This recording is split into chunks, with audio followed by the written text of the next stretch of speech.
Hare Krishna. Is my slide visible? Hare Krishna, Prabhu. Yeah, visible, Prabhu. Okay. We'll start with the Mangala Saran. Om Ajnana Timrantasya Jnananjana Shalakaya Chakshurumilitam Yena Tasmi Sri Guru Namaha Sri Chaitanya Manobhistam Sthapitam Yena Bhutale Swayam Rupakadamayam Dadati Swapadantikam Vande Am Sri Guru Sri Yudapatakamanam Sri Guru Vaishnavamsha Sri Rupam Sagajatam Sagana Raghunatanvitam Stam Sajivam Sadvaitam Savadutam Paljana Saitam Krishna Chaitanya Devam Sri Radha Krishna Padan Sagana Lita Sri Vishakanitamsha He Krishna Karuna Sindhu Dinabandhu Jagatpati Gopesha Gopika Kanta Radha Kanta Namaste तप्त कांचन गौरांगी राधे वृंदावनेश्वरी वृषभानुसुते देवी प्रणमामि हरिप्रिये वंचाकल्पतरुभ्यश्च कृपा सिन्धुभ्येव च पतितानां पावनेभ्यो वैष्णवेभ्यो नमो नमः श्री कृष्ण चैतन्य प्रभु नित्यानंद श्री अद्वैत गदाधर श्रीवासादि गौर भक्तवृंद हरे कृष्णा कृष्ण कृष्ण हरे हरे हरे राम राम राम हरे हरे हरे कृष्ण कृष्ण कृष्ण हरे हरे हरे राम राम राम हरे हरे हरे कृष्ण कृष्ण कृष्ण हरे हरे हरे राम राम राम हरे हरे ओम नमो भगवते वासुदेवाय ओम नमो भगवते वासुदेवाय ओम नमो भगवते वासुदेवाय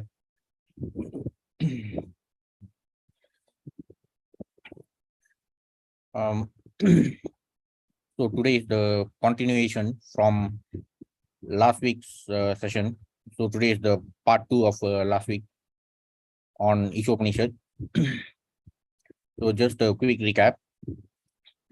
Apart from the 4 commonly known Vedas, Rig, Yajur, Sama, Atharva, there are also further subdivisions within those Vedas. Namely, the components are Samhita, Brahmana, Aranyaka, and Upanishads. So the first 3, Samhita, Brahmana, Aranyaka, they belong to the Karmakanda portions, and Upanishads belong to the Jnanakanda portion. So even like Īśāvāsyam itself, it belongs to the Shukla Yajurveda. Apart from that, Brihadaranyaka Upanishad is also part of Shukla Yajurveda. So there are these 10 principal Upanishads. Actually, there are thousands of Upanishads.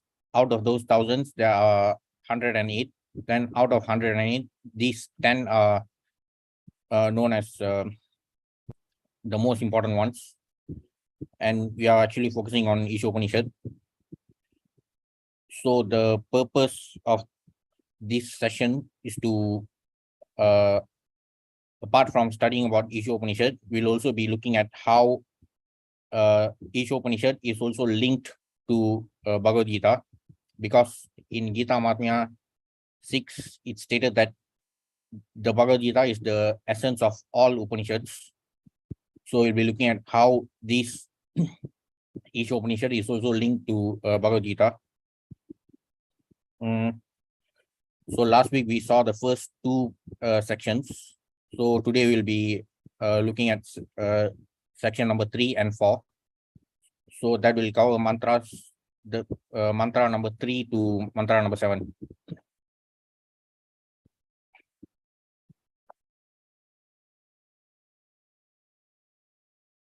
So the third theme is titled Erroneous Knowledge Will Lead to Hell. Mantra number 3, the killer of the soul, whoever he may be, must enter into the planets known as the worlds of the faithless, full of darkness and ignorance.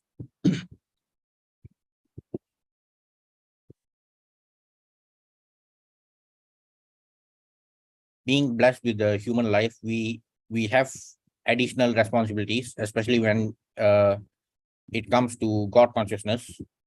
So those who know their responsibilities and act accordingly, they have the divine characteristics, and those who don't, they have the demoniac characteristics. So those who are blessed with divine characteristics, known as the Suras, they surrender to the lotus feet of the Supreme Lord. So even in Bhagavad Gita, chapter 16, it's focused on the divine and demoniac characteristics. So the first 3 verses, 16.1 to 3, talk about the divine characteristics. verse number 4 talks about the demoniac characteristics. Then in verse number 5 of the 16th chapter, Krishna tells Arjuna that Arjuna himself is born with the divine characteristics, so which are ideal for liberation. Those who develop the demoniac characteristics, they will be bound by further material bondage, and though they may be having a human birth at present, they will be degraded further to lower forms of life, because being blessed with the human life comes with additional responsibilities compared to other forms of life. So for those who take it for granted, then it'll be difficult for them to get another human form of life. So apart from that, Krishna continues to describe all the demoniac characteristics in detail. So in 16.7, Krishna says, those who are demoniac do not know what is to be done and what is not to be done. Neither cleanliness nor proper behavior nor truth is found in them. Apart from the descriptions of divine and demoniac characteristics, even in chapter 7 of the Gita, Krishna talks about the 4 types of people who don't surrender to him in 7.15. Then in 7.16, he talks about the 4 types of people who surrender to him. So from the Īśāvāsyam mantra number 3, it simply shows about how important it is to gain proper knowledge, and only then we can qualify ourselves for liberation. So similar verses are also there in the Gita. A soul obtains a human form of life after evolution of the 84 lakh species through the transmigration of soul. The material world is compared to an ocean. The human body is compared to a solid boat. The Vedic scriptures and the acharyas are compared to expert boatmen, and the facilities of the human body are compared to favorable breezes that help the boat to travel. A human being who does not fully utilize his life for self-realization is considered as Atmaha, or killer of the soul. So this is highlighted in the mantra number 3 of Īśāvāsyam. So such killer of the soul is destined to enter into the darkest region of ignorance to suffer perpetually. So the boat analogy, which is used in the description of Īśāvāsyam, is also there in Gita 4.36. Avichetasi pabhevya sarvebhya papakritama sarvaṁ jnana plavenaiva vidinam santarishyasi. Even if you are considered to be the most sinful of all sinners, when you are situated in the boat of transcendental knowledge, you will be able to cross over the ocean of miseries. Apart from that, this human form of life is gained after going through all these 84 lakh species. So even Prabhupada, he uses the analogy of apartments, 84 lakh apartments, meaning that the soul gets to enjoy sense gratification in all these different apartments. And after going through the transmigration, after developing the consciousness that is qualified to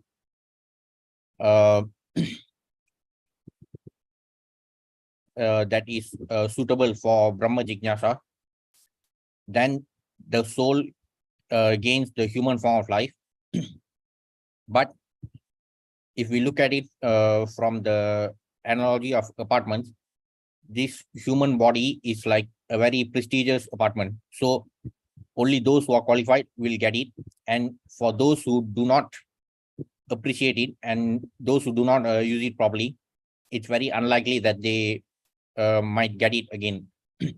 So they'll be degraded to further dilapidated apartments. There are swine, dogs, camels, asses whose economic necessities are just as important to them as ours are to us. Why is a man given a better life than that of the swine and other animals? The duties of human beings are higher than those of animals. Yet the modern soul-killing civilization has only increased the problems of the hungry stomach. So, though we have got this human form of life, without being engaged in spiritual inquiry and devotional service, there's no difference between us and the animals. We'll all be engaged in the business of eating, sleeping, mating, and defending. And if we don't engage in devotional service, there's no difference between us and the animals. And that only goes on to show that we don't deserve this human form of life. So that's why this so-called modern civilization is actually the considered as the soul-killing civilization, Atmaha, because the more we claim to become modern, we tend to completely negate the existence of God and completely try to justify this so-called rationalism by trying to completely negate the existence of God, and also to avoid from being engaged in devotional service. So that is being seen as a sign of progress in this so-called modern age. But from the spiritual perspective, it is equated to the soul-killing civilization, because it only leads our souls to be further degraded into lower forms of life, or even to the hellish planets. We are given this human form of life not to work hard like asses, swine, and dogs, but to attain the highest perfection of life. So the more we distance ourselves from God consciousness, we only become more and more like animals, in the sense that we will be emulating the animals by becoming more engaged in the business of eating, sleeping, mating, and defending. Some of the regions where the asuras are sent to work are revealed in this mantra of Īśāvāsyam. If a man fails to discharge his duties as a human being, he is forced to transmigrate to the Asuriya planets and take birth in degraded species of life to work hard in ignorance and darkness. So if we don't appreciate this human form of life, and if we willingly choose to live like animals by avoiding God consciousness and spiritual inquiry, then we will be further degraded to lower forms of life. So both animals and humans share the activities of eating, sleeping, mating, and defending. But the special property of the humans is that they are able to engage in spiritual life. Therefore, without spiritual life, humans are on the level of animals. So we are, our soul is not different from the soul that is encased in other lower forms of life, like the animals.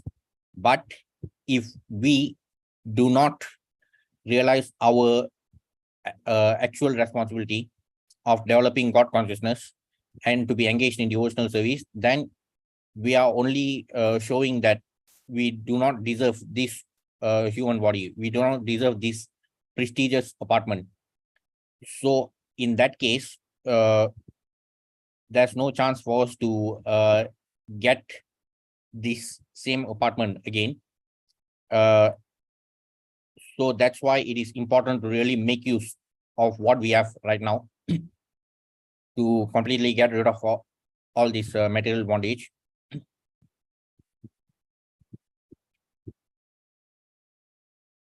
In Gita 6.41 to 43, it is stated that a man who enters upon the path of self-realization but does not complete the process, despite having sincerely tried to realize his relationship with God, is given a chance to appear in a family of Shuchi or Srimad.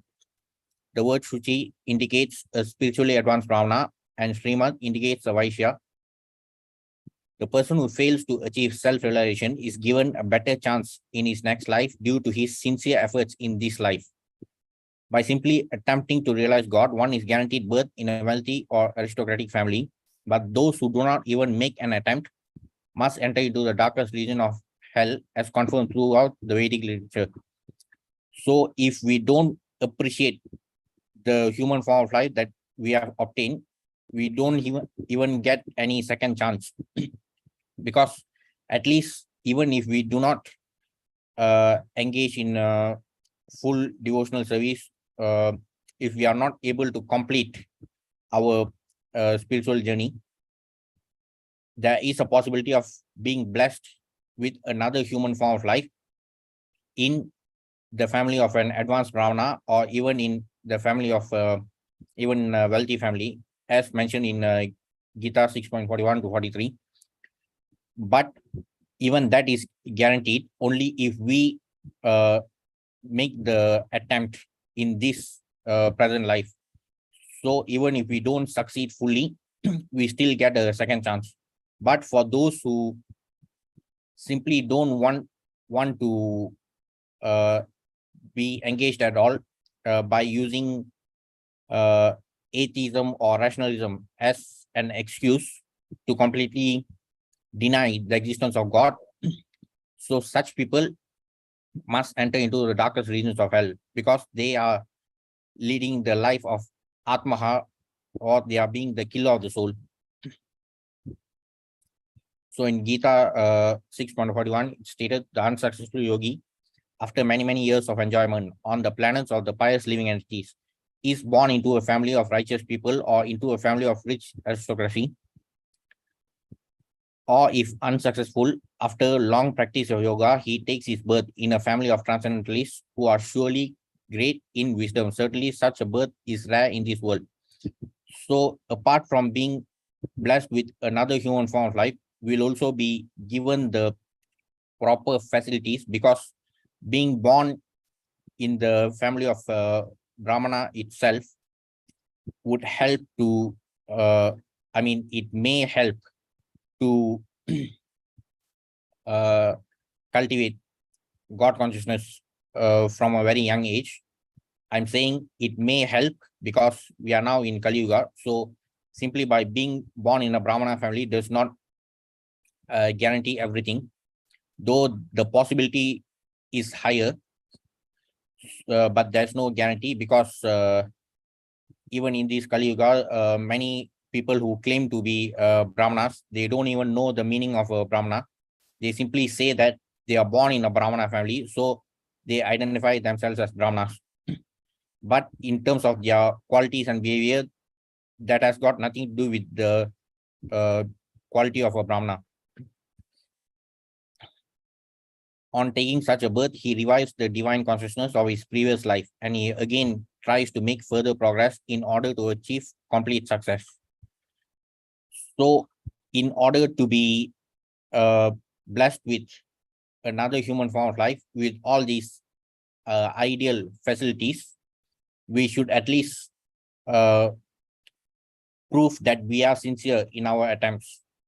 If we simply try to deny the existence of God and continue to live like animals, so Krishna will also reciprocate by giving us such degraded apartments.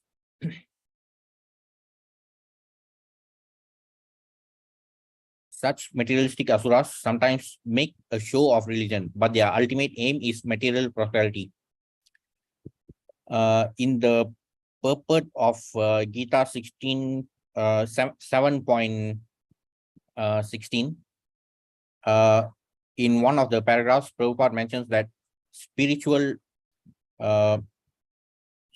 development has got nothing to do with material empowerment. So true spirituality and devotional service should not be focused around material benefits. We should only focus on how to liberate ourselves from all the material bondages. We should not simply pray for material benefits and call that as devotional service. However, those who have these demoniac characteristics, they sometimes try to make a show of religion, mainly for material benefits. So that is not considered devotional service. In Gita 16.17 to 18, such men are rebuked by being called Atma Sambhavita. They are considered great only on the strength of deception and are empowered by the votes of the ignorant and by their own material wealth. Such asuras devoid of self-realization and knowledge of Īśāvāsyam, the Lord's universal proprietorship, are certain to enter into the darkest regions.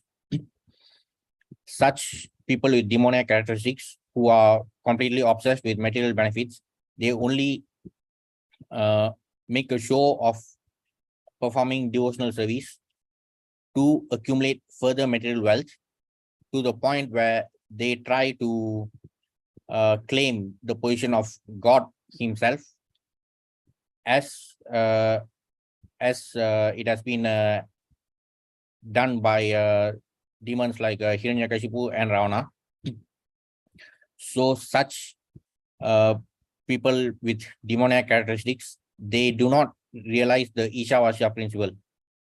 When someone is too focused on accumulating more and more material wealth, then such a person is completely clueless about the Īśāvāsyam principle, because even from the first mantra itself in Īśāvāsyam, it is stated Īśāvāsyam Idaḿ Sarvaṁ Yatkincha Jagatyam Jagat Tena Takyena Bunjita Magrita Kasya Svidhanam.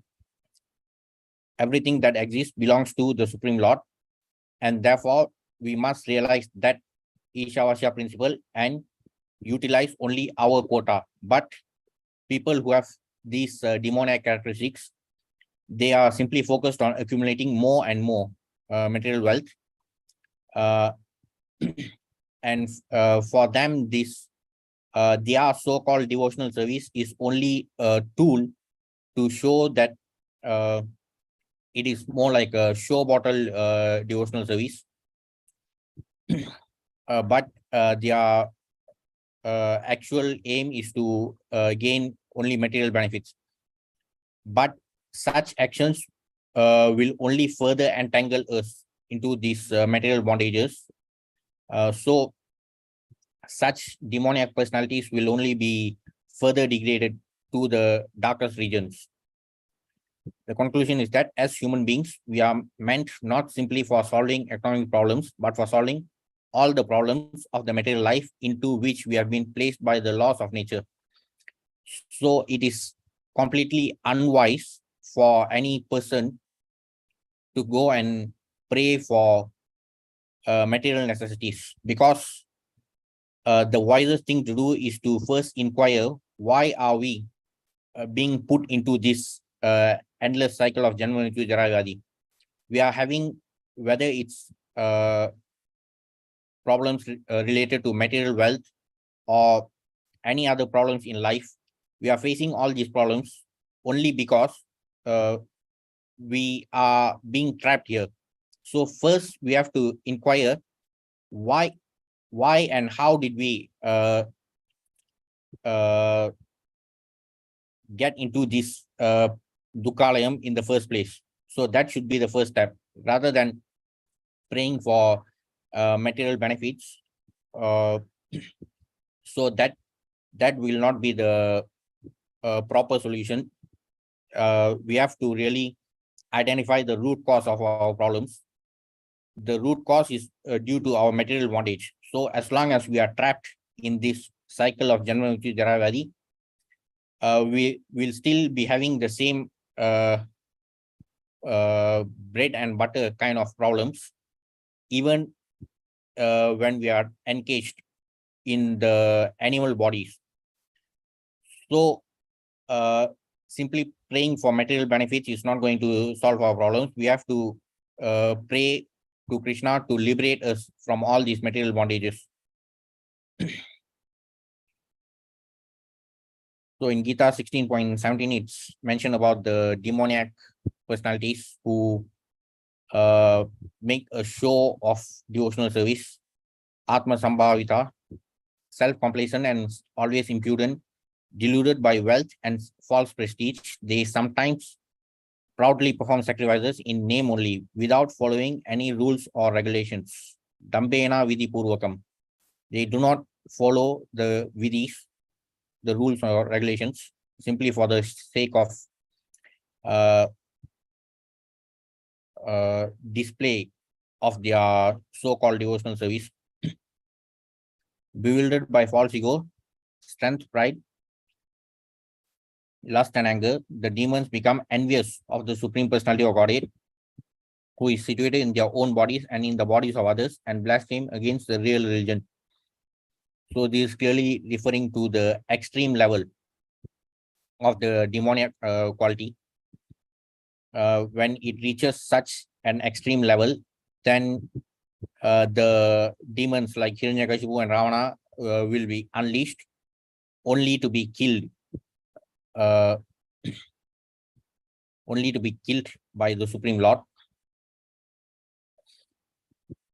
So mantra number 3 was regarding the how we should develop proper knowledge to avoid from being condemned into the darkest regions of hell. Now this in this theme, it covers mantras number 4 to 7. The Supreme God is immanent and transcendent. Mantra number 4. Although fixed in his abode, the personality of Godhead is swifter than the mind and can overcome all others running. The powerful demigods cannot approach him. Although in one place he controls those who supply the air and rain, he surpasses all in excellence. Through mental speculation, even the greatest philosopher cannot know the Supreme Lord, who is the absolute personality of Godhead. He can be known only by his devotees through his mercy. So this is also stated in Gita 18.55, Bhaktya Mama Vijanati. The Supreme Lord can be known only through devotional service. Brahma Samhita 5.37 further describes that the absolute personality of Godhead has his transcendental abode known as Goloka, where he remains and engages in his pastimes, yet by his inconceivable potencies, he can simultaneously reach every part of his creative energy. Although fixed in his transcendental abode, he can diffuse his different energies everywhere. So in Gita 18.55, Krishna says, one can understand me as I am, as the Supreme Personality of Godhead, only by devotional service. And when one is in full consciousness of me by such devotion, he can enter into the kingdom of God. So this is specifically very important, because we can understand Krishna only when he wishes to let us understand him. So for that, we have to approach him through devotional service. Only then he himself will be willing to reveal himself to us. But it is impossible to for anybody to completely understand the Supreme Lord, because he has immense potencies and infinite amount of qualities. Even in some of our previous sessions, we saw the difference between Krishna Tattva, Vishnu Tattva, Shiva Tattva, and Jiva Tattva. So in that hierarchy, Krishna Tattva has 64 qualities. Vishnu Tattva has 60 qualities. But this doesn't mean that Krishna has only 64 qualities. Those are the 64 prominent qualities. Krishna, the Supreme Lord, he has infinite number of qualities, out of which 64 are regarded as the most prominent ones. So it is impossible for even the demigods to understand the Supreme Lord, because he has such infinite number of qualities. But even to gain a slight understanding about the Supreme Lord, we have to be engaged in devotional service, and only when Krishna desires, then he will reveal himself to us. Although his energies are innumerable, they can be divided into 3 principal categories: the internal, marginal, and external potency. the dominating demigods who are empowered to control and administer. They represent the marginal potency. Lesser living beings, including humans, also belong to the Lord's marginal potency. The material world is the creation of the Lord's external potency, and the spiritual sky is the manifestation of his internal potency. So even the demigods, they also belong to the material universe. We are in the middle region, Madhya Loka of this material universe. The demigods are there in the upper Urdhva Loka. So they are also like us in the sense that they also belong to the marginal potency of the Supreme Lord. This material nature, Prakriti, represents the external inferior energy of the Supreme Lord, and the spiritual sky, the three-path vibhuti, 3/4 of the entire creation. The spiritual sky represents the superior spiritual energy of the Supreme Lord. So those are the three main categories. So the spiritual energy of the Supreme Lord consists of three features: Sat Chit Ananda, which also represent the Santini, Samvit, and Lagni potencies. Then in Gita 7.4, it talks about the material energy. In 7.5, it talks about the marginal energy, meaning the conditioned souls, all the living beings in this material universe.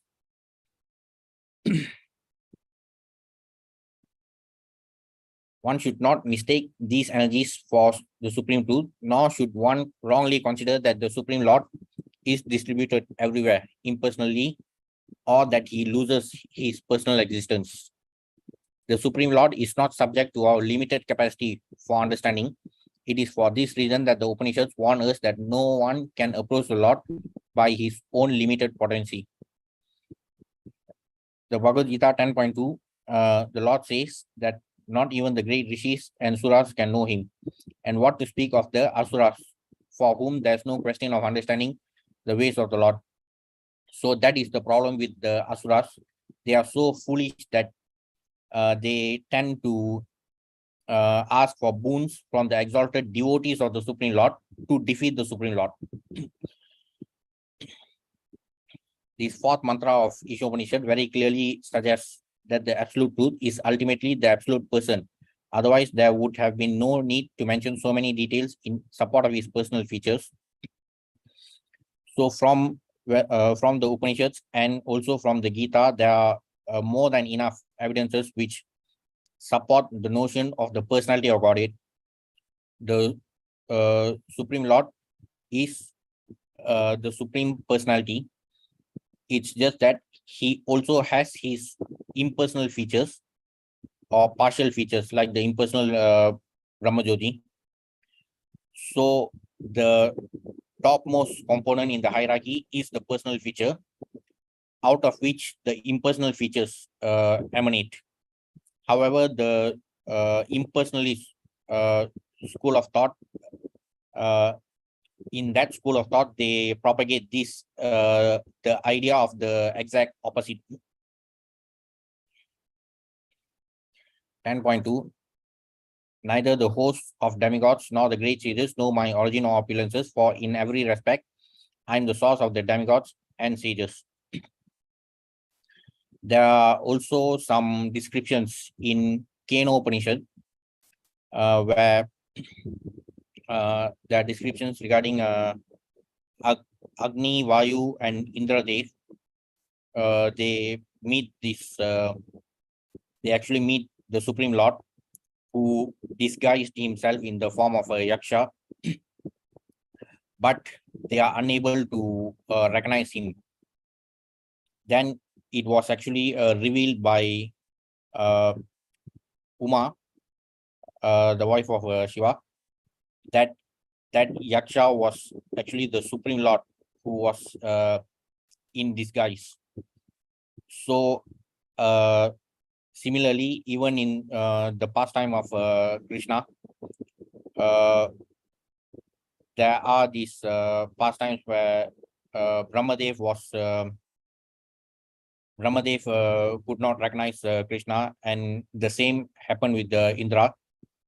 So that's why even the demigods and even the topmost Jiva Tattva, Brahma himself, they are all bewildered, and even they cannot claim to have full understanding about the Supreme Lord.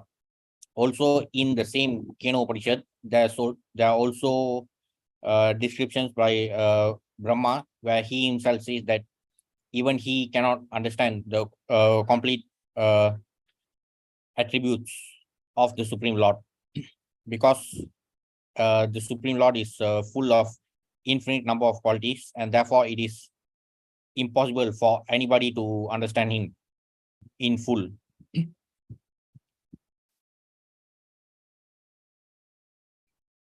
Although the individual parts and parcels of the Lord's potencies have all the symptoms of the Lord himself, they have limited spheres of activity, and therefore all limited, they are never equal to the whole. Īśāvāsyam warns of the futility of trying to establish the identity of the Lord through mental speculation. One should try to learn the transcendence from the Lord himself, the supreme source of the Vedas, for the Lord alone has full knowledge of the transcendence. So even in Gita 15.7, Krishna says how the living entities are parts and parcels, his fragmental parts and parcels. So even in the when in other schools of thought, there's always this notion that individual living beings are equal to Supreme Lord, but it's not like that. We are merely parts and parcels. We are just tiny sparks of the complete whole. So we are merely like particles of gold out of the entire gold mine. So it is absolutely unwise to compare ourselves with the Supreme Lord, who has all the qualities in abundance.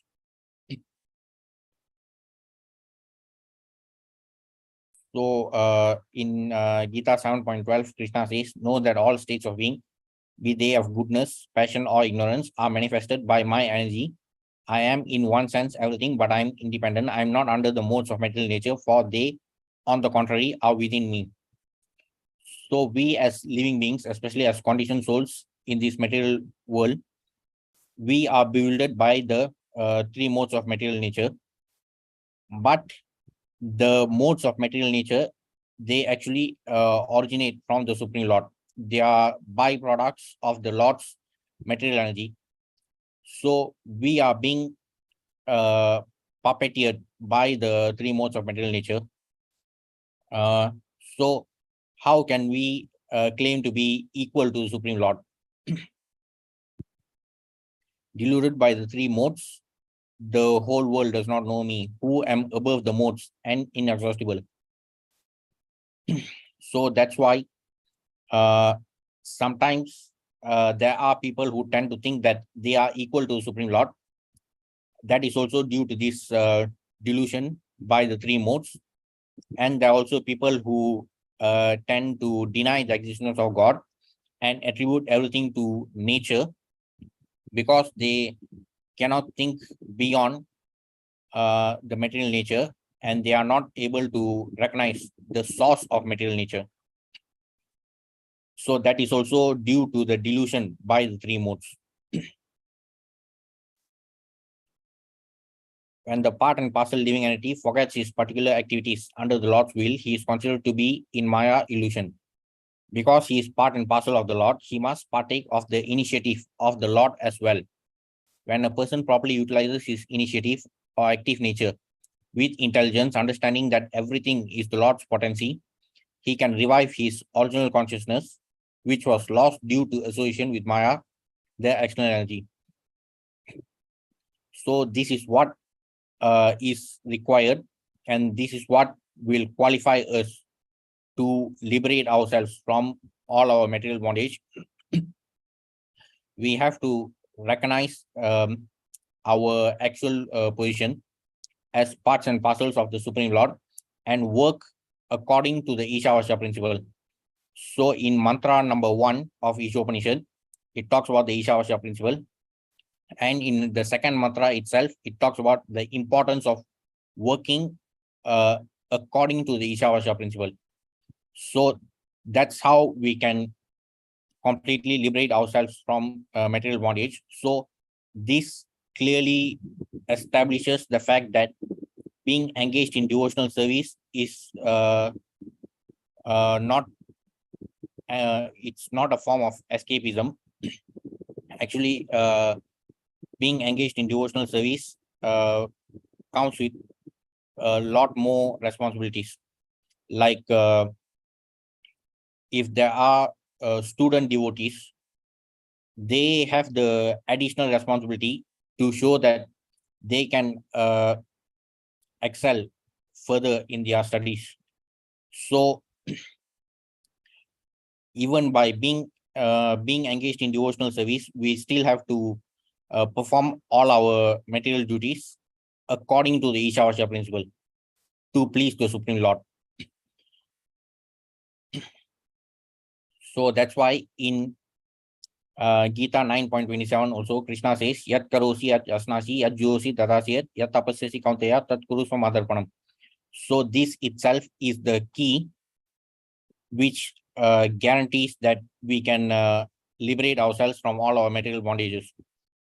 So whatever we do, whatever we eat, whatever we offer, and also the austerities, everything should be done as an offering to Supreme Lord, so that all these actions do not bind us further in the material bondage of this world.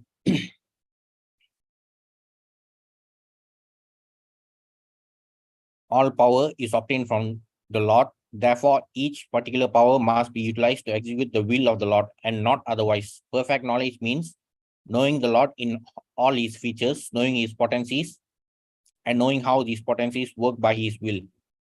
These matters are described in the Bhagavad Gita, the essence of all the Upanishads. So if we talk about the features of the Supreme Lord, the topmost feature is the Bhagavan feature. And then there are partial features like Paramatma and impersonal Brahman feature. Though these matters are, they seem to be quite straightforward. However, we can also see how in other schools of thought, they completely distort the entire idea and they tend to convey the exact opposite of how it should be. They tend to convey the idea that the Supreme Lord is impersonal, but he has a personal feature only when he descends as an avatar. However, the exact opposite is true.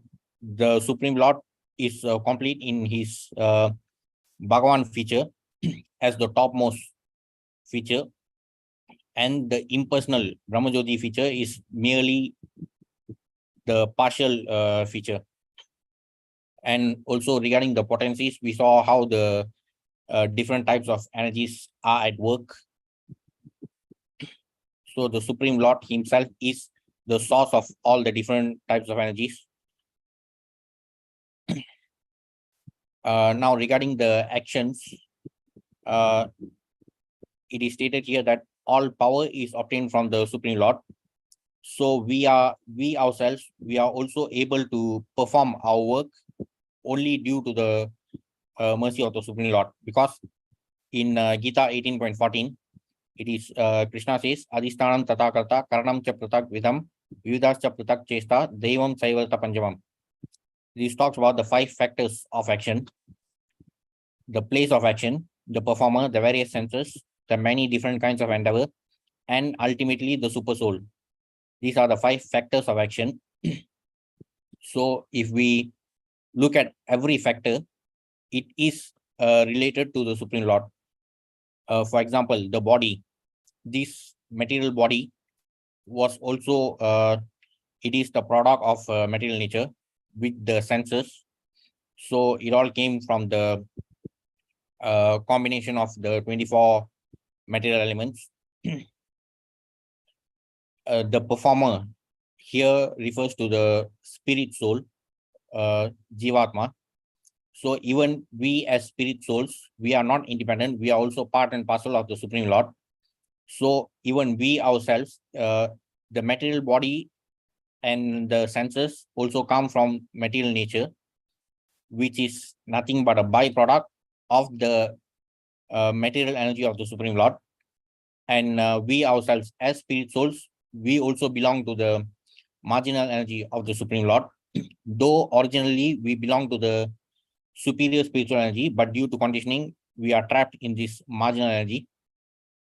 And ultimately, the super soul himself, he is the one who decides the final outcome. Apart from these, apart from the other four factors. So that's how even our actions are influenced by the Supreme Lord. However, as long as we work according to the Īśāvāsyam principle, we can gradually work towards liberation. Our mantra number 5. The Supreme Lord walks and does not walk. He is far away, but he is very near as well. He is within everything, and yet he is outside of everything. The contradictions given here prove the inconceivable potencies of the Lord. Such a contradiction simply serves to indicate his inconceivable power.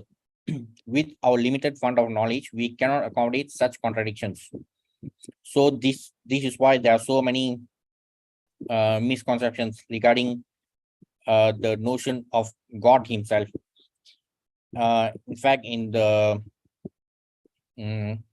intro section of Bhagavatam, in the first canto, Srila Prabhupada explains regarding the difference between the notion of God and the supreme absolute truth. The impersonalist philosophers of Mayavada school accept only the Lord's impersonal activities and reject his personal feature. But the members of the Bhagavata school, adopting the perfect conception of the Lord, accept his inconceivable potencies and thus understand that he is both personal and impersonal. So the proper understanding, according to the Bhagavata school, is that originally the Supreme Lord is the Supreme Personality who also has his impersonal features. So the topmost feature is the Bhagavan feature, which is a personal feature, and the partial features like the impersonal Brahmajyoti are the impersonal features which are partial, but the complete whole is the personal feature. However, in the other schools of thought, they completely distort the idea and they propagate the exact opposite of the correct notion. But the truth has been spoken by Krishna himself in Gita 7.24. Krishna says, unintelligent men who do not know me perfectly think that I, the Supreme Personality of Godhead, Krishna, was impersonal before and have now assumed this personality. Due to their small knowledge, they do not know my higher nature, which is imperishable and supreme. So in fact, this never-ending debate regarding whether God is impersonal or personal, it is not just limited to the different schools of thought within Sanatana Dharma. It is also there when we talk about other religions.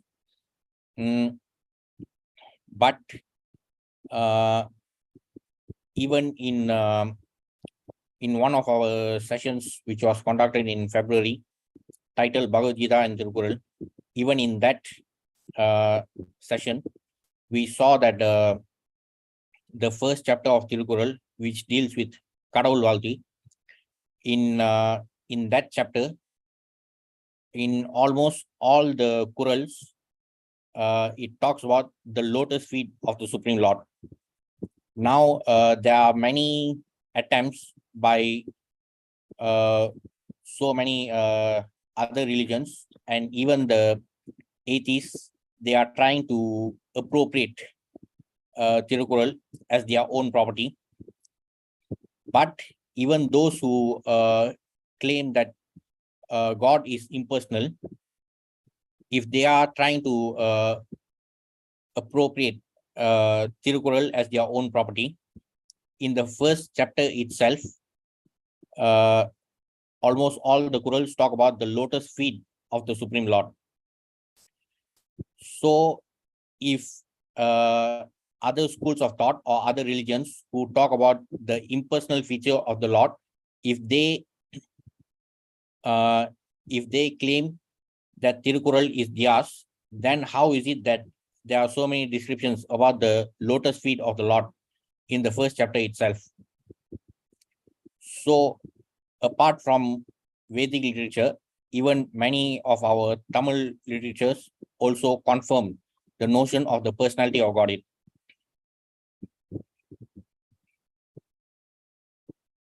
Sri Upanishad refutes this argument by declaring that the Lord is far away but very near also. In this notion, it refers to how the Supreme Lord is situated in his transcendental abode in the spiritual sky.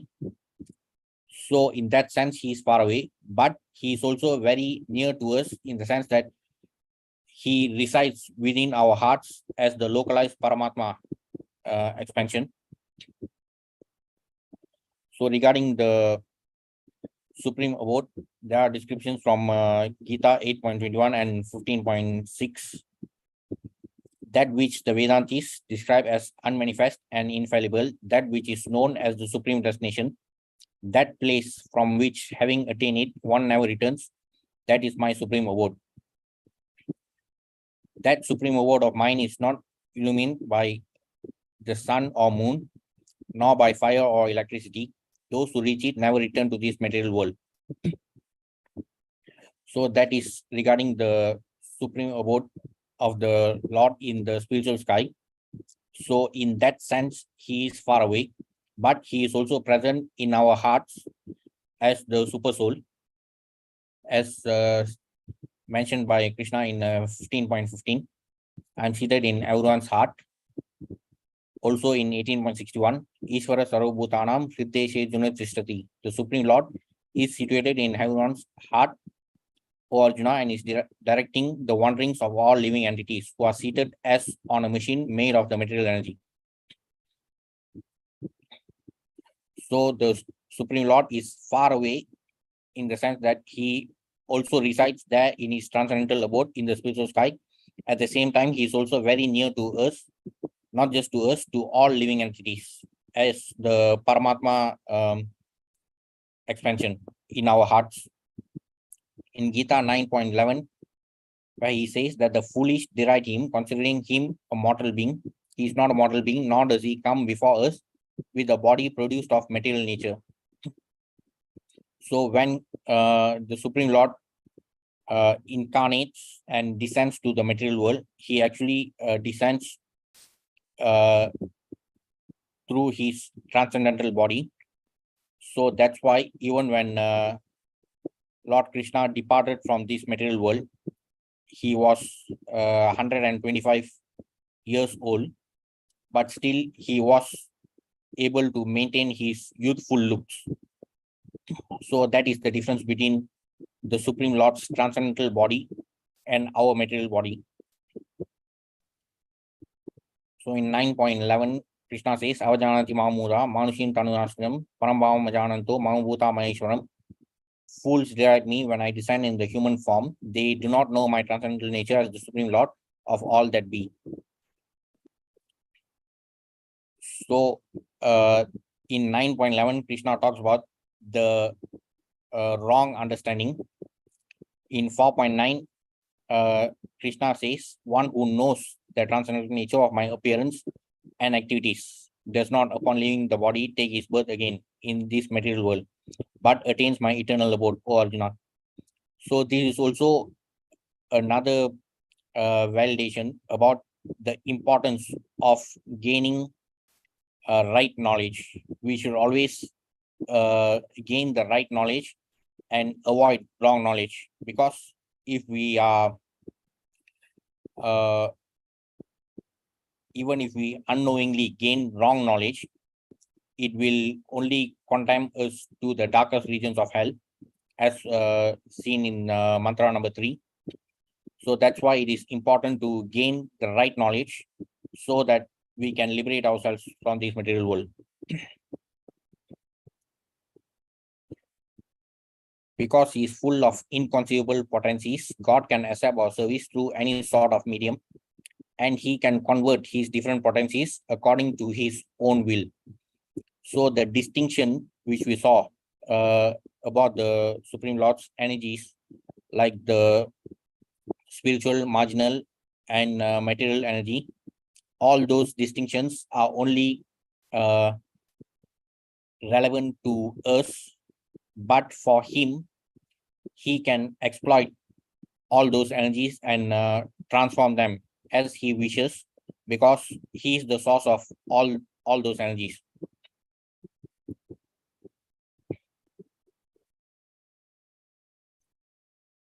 We cannot see the Supreme Lord due to imperfect vision, yet those devotees who want to see him by means of material vision are favored by the Lord, who appears in a so-called material form to accept his devotees' service. They are factually worshipping the Lord, who has agreed to appear before them in an approachable way. Nor is the archa form fashioned according to the whims of the worshipper. This form is eternally existent with all paraphernalia. In Gita 4.11, the Lord says that how he treats his devotee depends on the devotee's degree of surrender. The Lord reserves the right not to reveal himself to anyone and everyone, but to show himself only to those souls who surrender unto him. Thus, for the surrendered soul, he is always within reach, whereas for the unsurrendered soul, he is far, far away and cannot be approached. So this is another interpretation about how the Supreme Lord is near and far away for different people. Earlier, we saw the notion of being near and far in the context of distance. Now, this is from the spiritual perspective, where the Supreme Lord is near, always near to all the devotees, but he is very far away for those who are not willing to surrender to him. So in Gita 4.11, Krishna says, as all surrender unto me, I reward them accordingly. Everyone follows my path in all respects, O son of Pruta. In this connection, two words of the revealed scriptures often apply to the Lord, Saguna and Nirguna. Saguna means with qualities, Nirguna means without qualities. However, the most important thing to be understood here is that the Lord has infinite number of qualities, and none of his qualities are material. So the term Nirguna actually means that he is without material qualities, but he is full with transcendental qualities.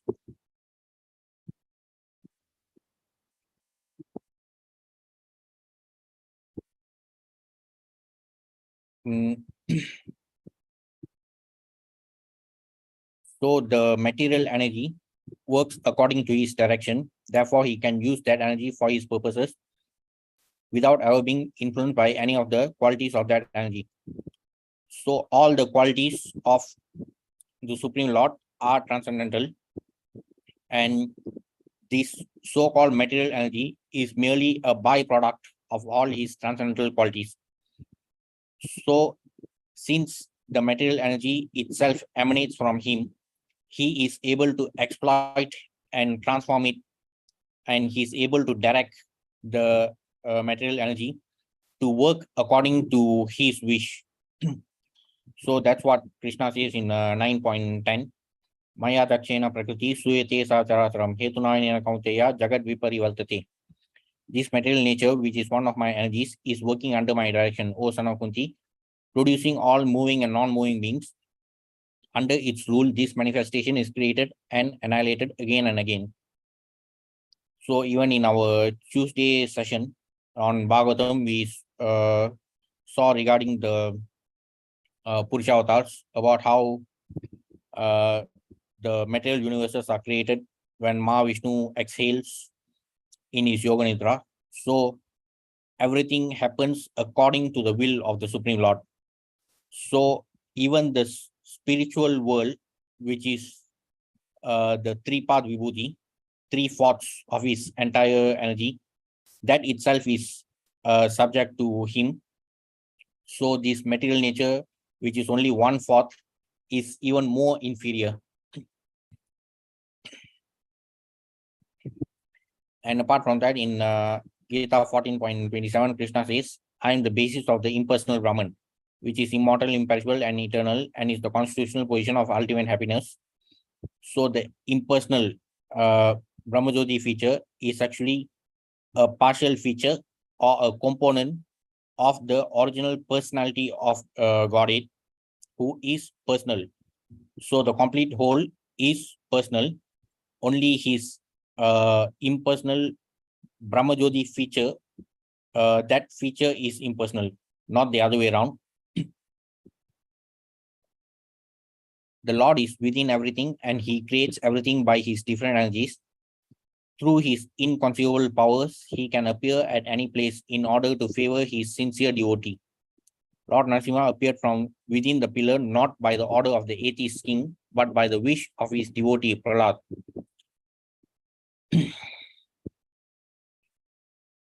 In chapter 10 of the Gita, after describing all the various opulences, the 80+ opulences, Krishna concludes the chapter in verses 41 and 42. In 10.41, Krishna says, know that all opulent, beautiful, and glorious creations spring from but a spark of my splendor. But what need is there now for all this detailed knowledge? With a single fragment of myself, I pervade and support this entire universe. Therefore, Krishna is within the entire universe. At the same time, he is also there in his transcendental abode in the spiritual sky. Through his Virat Rupa, Krishna is within this material universe. But Swayam Bhagavan, Krishna, is always there in his transcendental abode in the spiritual sky. And also in 4.7, Krishna says, whenever and wherever there is a decline in religious practice, O descendant of Bharata, and a predominant rise of irreligion, at that time I descend myself to deliver the pious and to annihilate the miscreants, as well as to re-establish the principles of religion. I myself appear millennium after millennium. So when Lord Narasimha appeared from the pillar, it was to fulfill the words of his devotee. Even when Lord Narasimha killed the demon by fulfilling all those criteria, like he was the demon was killed during the twilight period. Then Krishna took the form of Narasimha, neither human nor animal. So all these were done to fulfill the to not violate the boon given by Lord Brahma, who was also a devotee of the Supreme Lord. So the Supreme Lord always prioritizes his devotees. Destroying the demons is merely it's more like a side duty. For him the topmost priority is his devotees. He is outside in his Virat form. He is within everything as Antaryami. As Antaryami, he witnesses everything that is going on, and he awards us the results of our actions as karma phala. We ourselves may forget what we have done in previous lives, but because the Lord witnesses our actions, the results of our actions are always there, and we have to undergo the reactions nonetheless. So in Gita 13.23, Krishna says, Upadrasta Anumanta cha Balta Bhokta Maheshwara Paramatmeti cha Pyukta Deesmin Purusha Paraha. Yet in this body there's another transcendental enjoyer, who is the Lord, the Supreme Proprietor, who exists as the overseer and permitter, Upadrasta Anumanta cha, who is known as the Super Soul. So the Super Soul who resides in our hearts, he is also there as the overseer and permitter. So by being present in our hearts and all in the hearts of all living entities. He knows everything about us in all our different lives. So the super soul accompanies us, and therefore he knows about all our karmas, and he rewards us the karma phala. So even this present human form of life that we have got is a result of our past actions. So what we get in future depends on what we are doing now. Our mantra number 6.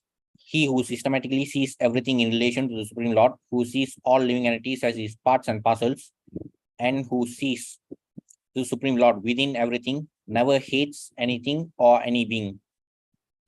There are also many verses from Gita which is related to this mantra. This is the description of the Mahabharata, the great personality who sees everything in relation to the Supreme Personality of Godhead. The Kanishthadhyari, neophyte devotee, is in the lower stage of realization. He goes to a place of worship and worships there according to scriptural injunctions. However, during the beginning stage, for all these neophyte devotees, the motive is often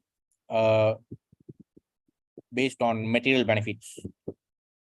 So that is not, that may not be regarded as devotional service.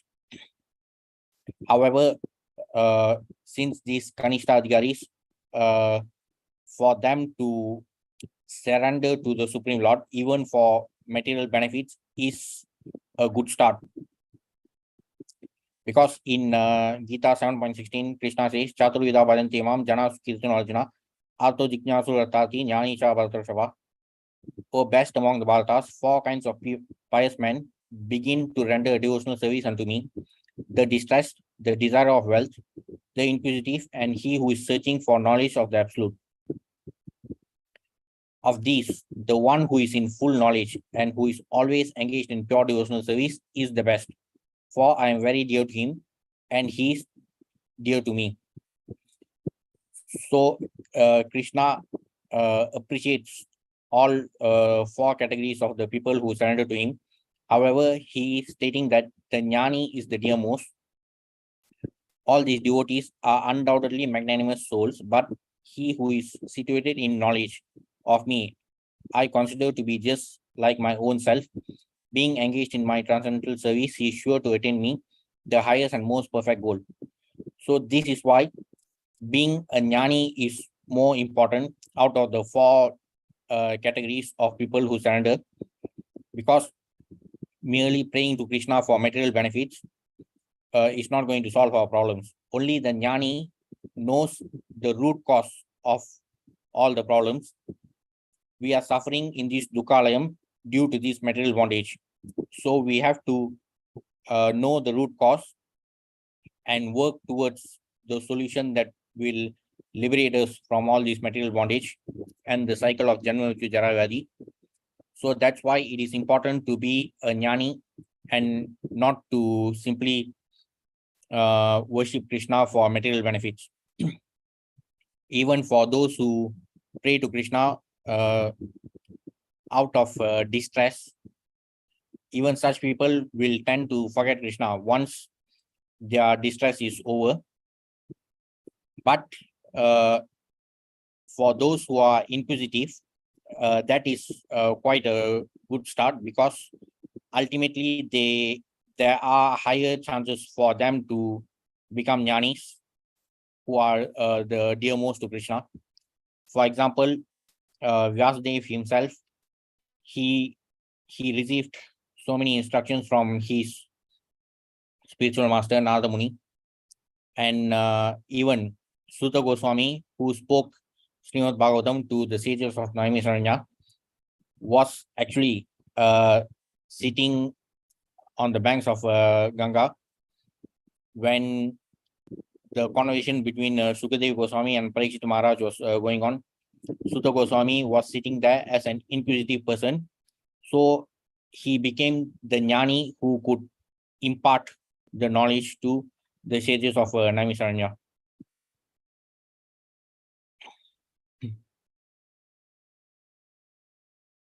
The second stage of realization is called Madhyama Adhikari. They observe the distinctions between four categories of being: the Supreme Lord, the devotees, the innocent who have no knowledge of the Lord, and the atheists who have no faith in the Lord. The Madhyama Adhikari behaves differently towards these four classes of person. He adores the Lord, makes friends with those who are in devotional service. He tries to awaken the dormant love of God in the hearts of the innocent, and he avoids the atheists. So the spiritual masters who impart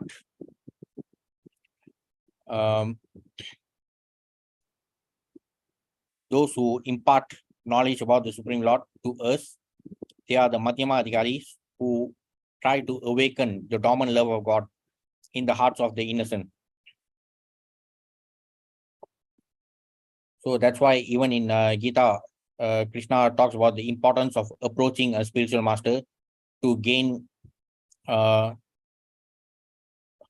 knowledge about the supreme absolute truth. Just try to learn the truth by approaching a spiritual master, inquire from him submissively, and render service unto him. The self-realized souls can impart knowledge unto you because they have seen the truth.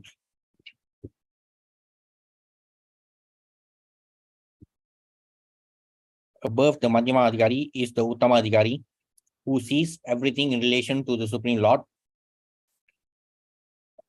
He does not discriminate between an atheist and a theist, but sees everyone as part and parcel of God. He knows that there is no essential difference between a vastly learned Brahmana and a dog in the street, because both of them are part and parcel of the Lord. So it is the same spirit soul that is encased in different bodies, and the Uttama Adhikari is able to see that spirit soul without discriminating between the different material bodies.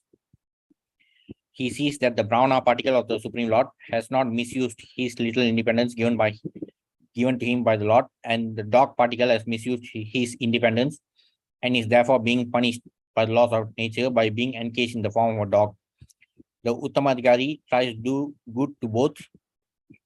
Such a learned devotee is not misled by material bodies, but is attracted by the spiritual spark within them.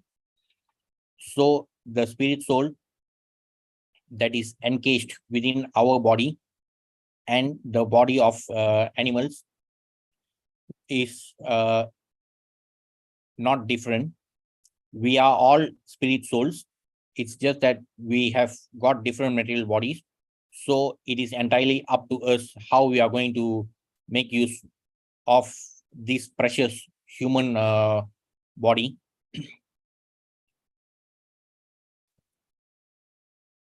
In Gita 5.18, Krishna says, the humble sages by virtue of true knowledge see with equal vision a learned and gentle Brahmana, a cow, an elephant, a dog, and a dog eater. So this is why the true knowledge is said to be first. Real knowledge means that we have to identify ourselves as spirit souls and not identify ourselves with the material body. And then it develops into realization, which leads us to realize our eternal relationship with the Supreme Lord as his eternal servants. So the Uttama Adhikaris who have the complete knowledge, they are able to simply see the spirit soul without discriminating between different material bodies. The conception of universal brotherhood must be learned from an Uttama Adhikari and not from a foolish person who does not properly understand the individual soul or the Supreme Lord's super soul expansion who dwells everywhere. Also in Gita 6.30, Krishna says, for one who sees me everywhere and sees everything in me, I am never lost, nor is he ever lost to me. In 13.28, Krishna says, one who sees the super soul accompanying the individual soul in all bodies and who understands that neither the soul nor the super soul within the destructible body is ever destroyed actually sees. So again, this is related to Sankhya Yoga, which is described in chapter 2. The most important thing is that true knowledge will enable us to realize and completely get rid of the material conception of life. So first of all, we have to realize and see ourselves as spirit souls, and by doing so, we will gradually eliminate the material, all these material designations. So that itself is a good sign of progressing towards eliminating all other forms of material bondages. So that is the least we could do according to our individual capacity. It's clearly mentioned in the sixth mantra. One should observe or systematically see. Anu Pashyati is the exact Sanskrit word used in this connection. Anu means to follow and Pashyati means to observe. One cannot see properly unless one has heard from a superior source. And the highest source is the Vedic wisdom, which is spoken by the Lord himself. And it comes in disciplic succession. So that's why, as we saw in Gita 4.34, it is important to receive Vedic knowledge, which originated from the Supreme Lord through the bona fide paramparas. There are many commentaries on the revealed scriptures, but most of them are not in line with the disciplic succession coming from Srila Vyasadeva.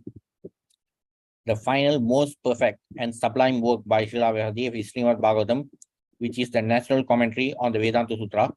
There's also the Bhagavad Gita, which was spoken by the Lord himself and recorded by Vyasadeva. Any commentary that contradicts the principles of Bhagavad Gita or Srimad Bhagavatam is unauthorized. There is complete agreement among the Upanishads, Vedanta Sutra, Vedas, Bhagavad Gita, and Srimad Bhagavatam.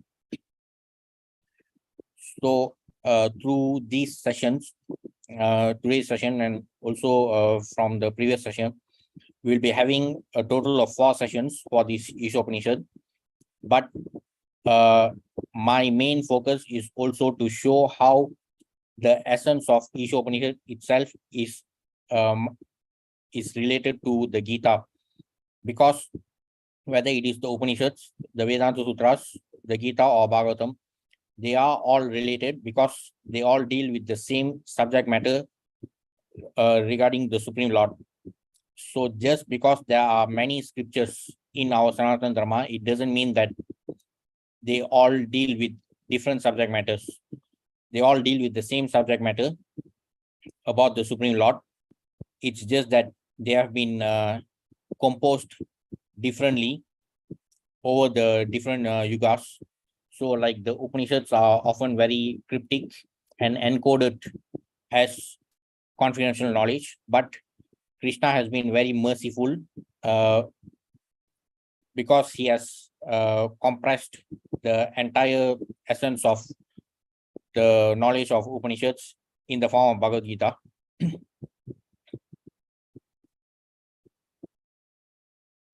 According to Bhagavad Gita 18.54, only one who is already on the liberated platform can become an Uttamadhikari, devotee, and see every living being as his own brother. This vision cannot be had by politicians who are always after some material gain. So though such people claim to advocate for universal brotherhood and all those stuff, but such people are always after material gains. Only the Uttamadhikaris have the proper conception because they completely eliminate and avoid any form of material designation.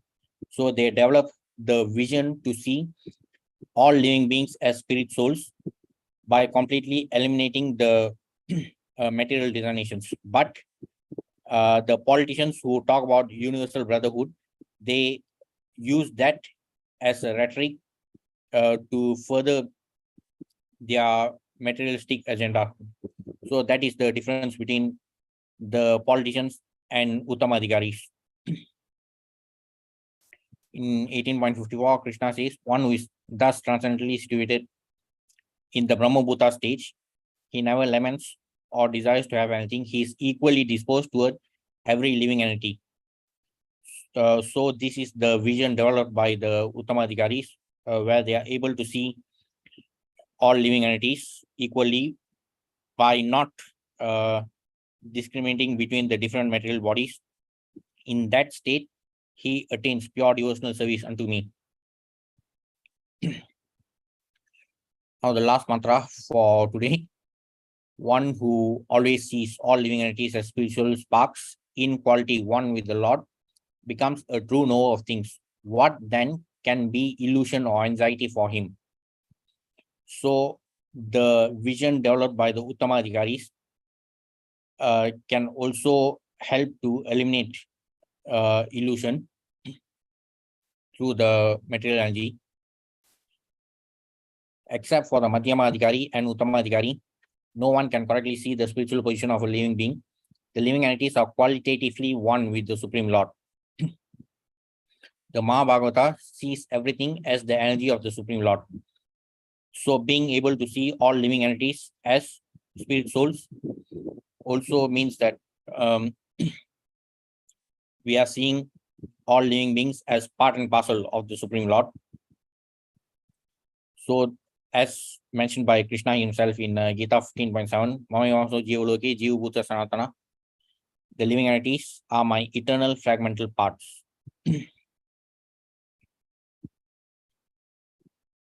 In this mantra number 7, Ekatvam Anupashyata, one should see the unity of all living entities from the viewpoint of the revealed scriptures. The individual sparks of the Supreme Whole possess almost 80% of the known qualities of the whole. This is the maximum for a Jiva Tattva to acquire, but they are not quantitatively equal to the Supreme Lord. So that's why we have to realize that we can never be quantitatively equal. We are merely parts and parcels, just like the drops of seawater. It cannot be really compared to the abundant quantity of seawater, but there is qualitative similarity. No living being, not even the powerful demigods, can surpass the Supreme Being in any respect.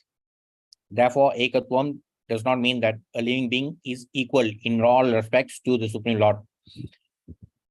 So simply put, we are qualitatively equal to Supreme Lord, but not quantitatively equal.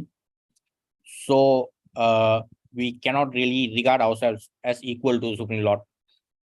Even that qualitative equality should only be regarded as similarity.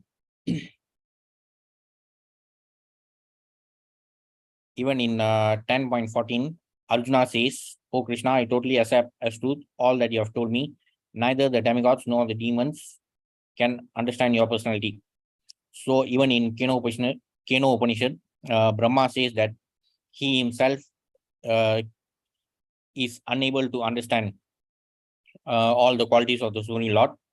And also in the first verse of Bhagavatam,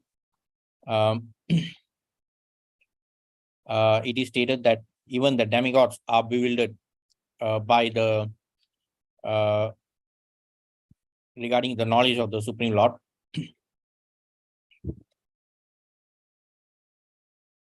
The spiritual entities are meant for enjoyment, as stated in the Vedanta Sutra, Anandamaya Abhyasat. Every living being are his parts and parcels, meant for eternal enjoyment. The living beings who are engaged in the material tabernacle are constantly seeking enjoyment, but they are seeking it on the wrong platform. The Supreme Being enjoys himself with his innumerable associates. On that platform, there is no trace of material qualities, and therefore that platform is called Nirguna. Nirguna simply means the absence of material qualities, but the Supreme Lord is full of transcendental qualities.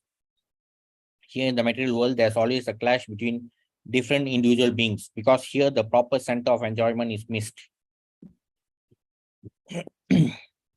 So regarding this Nirguna characteristic of the Supreme Lord, it's also mentioned by Krishna in Gita 13.15. He transcends the modes of nature. So since the Supreme Lord is not subject to the modes of material nature. His qualities are also not material, they are all transcendental. The real center of enjoyment is the Supreme Lord. We are all meant to join him and enjoy life with one transcendental interest without any clash. That is the highest platform of spiritual interest. When we are situated in that position, there can be no question of illusion or lamentation. As stated in Gita 7.14, no one but those who surrender at the lotus feet of the Supreme Lord can surpass the stringent laws of nature. In Gita 7.14, Krishna says, Devi Esha Gunamayi Mamaya Durachya, Mameve Prapajantya Mayam Etam Tarantite. Those who surrender to Krishna can cross over the ocean of material existence, which is because of which we are deluded by the strong force of this material energy. The results of our activities must be used to serve the interests of the Lord and not for any other purpose. Back to the Īśāvāsyam principle. The Atma Bhuta interests mentioned in this mantra and the Brahma Bhuta interests mentioned in Gita 18.54 are one and the same. Supreme Lord wants to derive pleasure out of the affection shown by us. The father extends himself through his children and maintains them in order to derive pleasure. If the children obey the father's will, family affairs will run smoothly with one interest and a pleasing atmosphere. The same situation is transcendentally arranged in the absolute family of the Parabrahman, the Supreme Spirit. So in Gita 9.17, Krishna says, Īśāvāsyam, Idaмкам Asya Jagato, Mata Data Pitamaha. And the father of the universe, the mother, the support, and the grandsire. Also in Gita 14.3, Krishna says, the total material substance called Brahman, this is referring to the Mad Brahma, is the source of birth, and it is that Brahman that I impregnate, making possible the birth of all living beings. It should be understood that all species of life are made possible by birth in this material nature, and that I am the seed-giving father.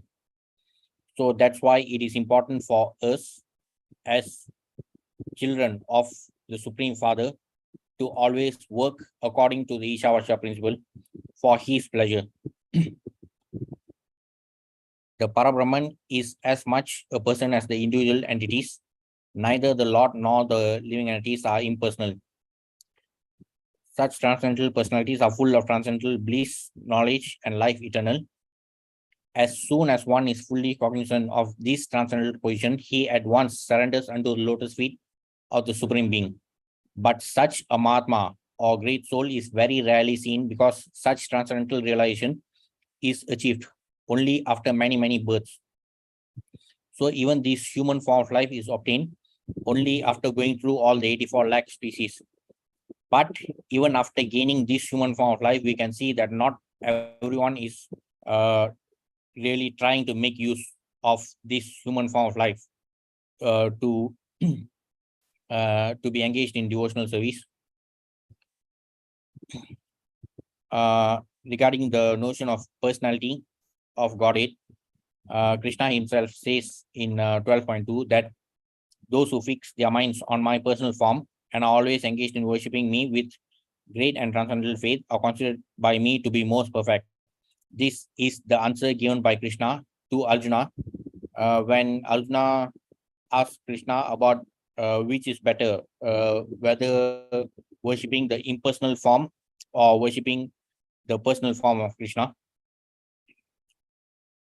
Then in Gita 7.3, Krishna says, out of many thousands among men, one may endeavor for perfection, and of those who have achieved perfection, hardly one knows me in truth. After many births and deaths, he who is actually in knowledge surrenders unto me, knowing me to be the cause of all causes, and all that is. Such a great soul is very rare. So even to attain the human form of life is very rare, and to become a true devotee is also very rare, as acknowledged by Krishna himself.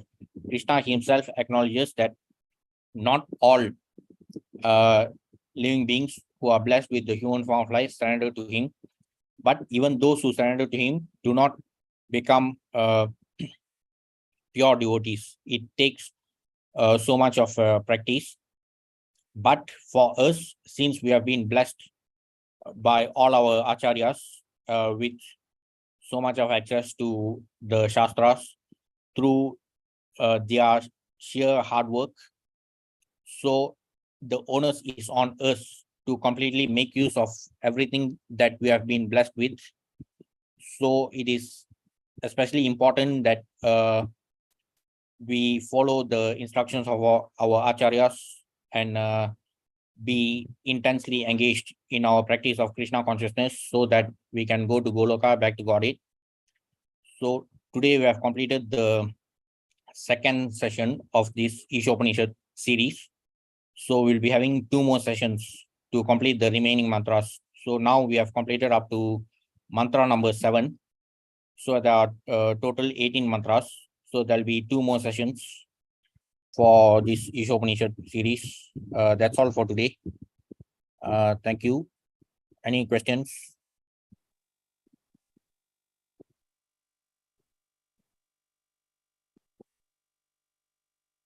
No question, Prabhu. Hare Krishna. Thank you so much.